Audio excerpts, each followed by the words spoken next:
ಘಟಪ್ರಭಾ ನದಿಯ ಒಡಲಿಗೆ ಕಲುಷಿತ ನೀರು ಮಿಶ್ರಣ. ಮುಧೋಳದಲ್ಲಿ ನದಿಗೆ ಸೇರ್ತಾ ಇದೆ ಕಲುಷಿತ ನೀರು.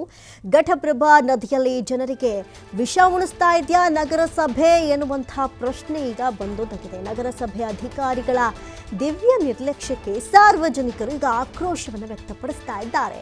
ವಿಷಪೂರಿತ ನೀರು ಕುಡಿದು ಸಾಂಕ್ರಾಮಿಕ ರೋಗದ ಭೀತಿ ಕಾಡ್ತಾ ಇದೆ. ಡ್ರೈನೇಜ್ ಸಿಸ್ಟಮ್ ನಿರ್ವಹಣೆಯಲ್ಲಿ ನಗರಸಭೆ ಎಷ್ಟರ ಮಟ್ಟಿಗೆ ವಿಫಲವಾಗಿದೆ ಅನ್ನೋದನ್ನ ಒಂದು ಕಡೆ ದೃಶ್ಯಾವಳಿಗಳಲ್ಲಿ ಗಮನಿಸಿದ್ರೇನೆ ಗೊತ್ತಾಗ್ಬಿಡುತ್ತೆ. ಕಲುಷಿತ ನೀರು ಸೇರ್ತಾ ಇರೋದು ಹೇಗೆ, ಯಾವುದಾದ್ರೂ ಕಾರ್ಖಾನೆಯಿಂದ ಬರ್ತಾ ಇದೆಯಾ, ಹಲವು ಪ್ರಶ್ನೆ ಇಲ್ಲಿ ಉದ್ಭವವಾಗುತ್ತೆ. ಬಾಗಲಕೋಟೆಯ ಮುಧೋಳದಲ್ಲಿ ನೀವು ನೋಡ್ತಾ ಇರುವಂತಹ ದೃಶ್ಯ ಇದು. ಜನರಿಗೆ ನಗರಸಭೆ ವಿಷವನ್ನೇ ಉಣಿಸ್ತಾ ಇದೆಯಾ, ಯಾಕಂದ್ರೆ ನೀರಂದ್ರೆ ಹೇಗಿರಬೇಕು, ಯಾವ ರೀತಿ ಹರಿತಾ ಇದೆ, ಒಂದು ಕಡೆ ನೋಡಿದ್ರೇನೆ ಭಯ ಆಗುತ್ತೆ.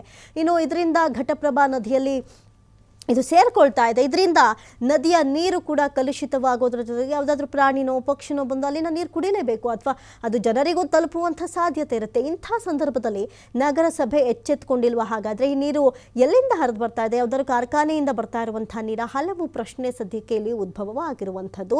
ಸದ್ಯಕ್ಕೆ ನಗರಸಭೆ ಅಧಿಕಾರಿಗಳ ಈ ಒಂದು ದಿವ್ಯ ನಿರ್ಲಕ್ಷ್ಯಕ್ಕೆ ಸಾರ್ವಜನಿಕರು ಹಿಡಿಶಾಪ ಹಾಕ್ತಿದ್ದಾರೆ. ವಿಷಪೂರಿತ ನೀರು ಕುಡಿದು ಸಾಂಕ್ರಾಮಿಕ ರೋಗದ ಭೀತಿ ಕಾಡ್ತಾ ಇದೆ ಅಲ್ಲಿನ ಜನಕ್ಕೆ.